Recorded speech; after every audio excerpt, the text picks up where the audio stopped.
Then he became the leader. He was 53 years old.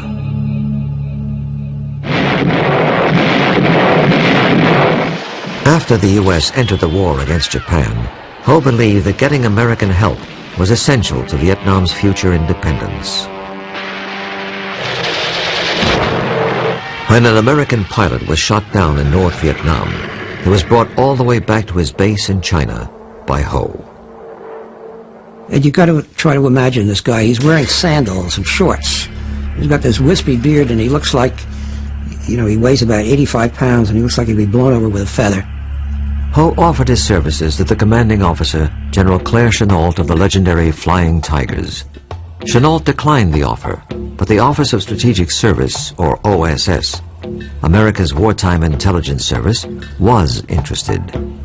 They believed that Ho could help them rescue downed pilots, and more important, furnish intelligence information on the Japanese.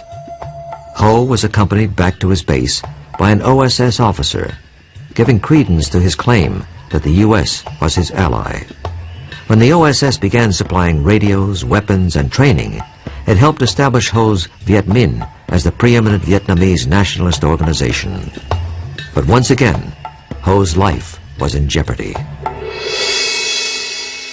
Ho took to his bed and really seemed very sick, so we sent in a paramedic. And indeed, his report, as best I can remember, was saying this cadaverous old bag of bones is why he's living, I don't know. But he opened his kit and fed him every antibiotic he had, and Ho recovered. Ho greatly appreciated the Americans, and he impressed all of them. He not only spoke and wrote in English, but he seemed to understand their culture, too.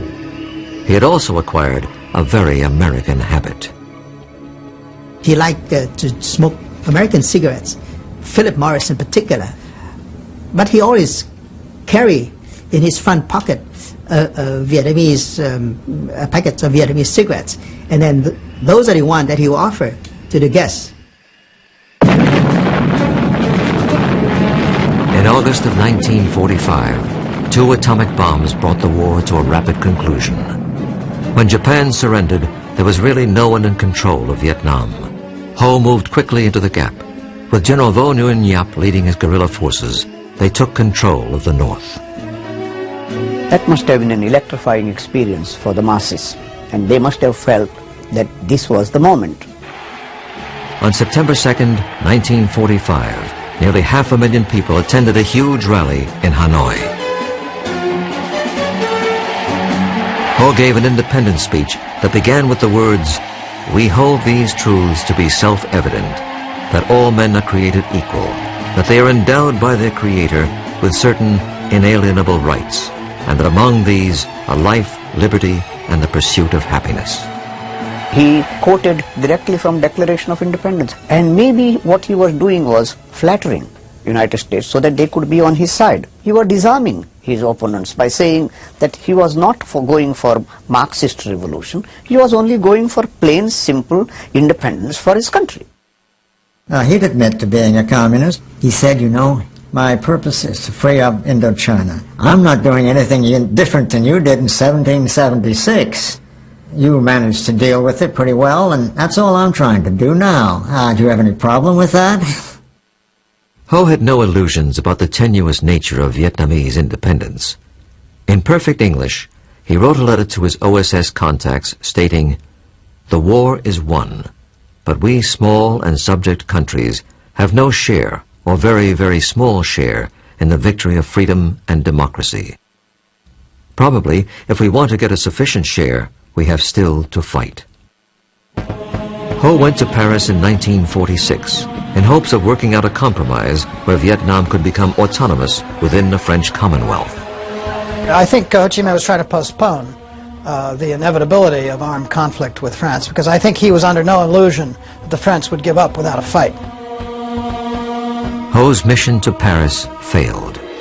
Back in Vietnam, conditions were even worse than they had been before World War II.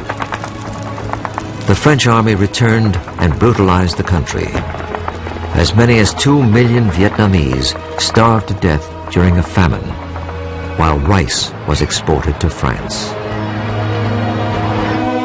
Ho appealed to the U.S. for mediation, but never even received a reply.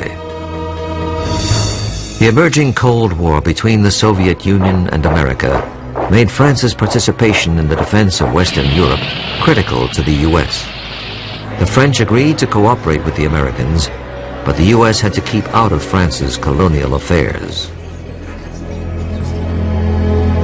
Ho Chi Minh was meeting with a rather sympathetic French official. He said to him something that is very, very important, that the French didn't understand at the time, and which also becomes important later for the United States.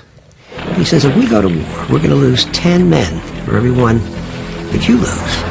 But in the end, we'll win and you'll lose.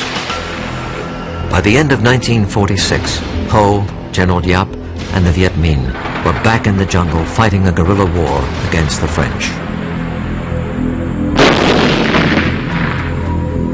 Initially, it seemed unlikely that the Viet Minh would have any hope in defeating the French.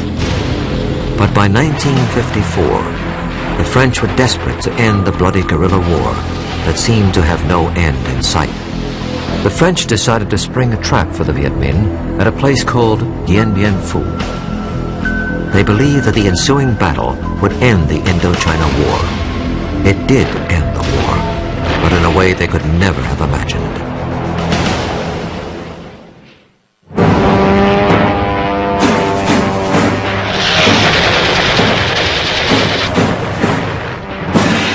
In March of 1954, the French army believed that they had lured Ho Chi Minh's forces into a trap near a remote outpost called Dien Bien Phu. Unfortunately for the French, they only trapped themselves. The battle cost the French over 15,000 casualties. It also cost them Indochina. The Viet Minh victory over the French marked the first time that a European power had been defeated in battle by its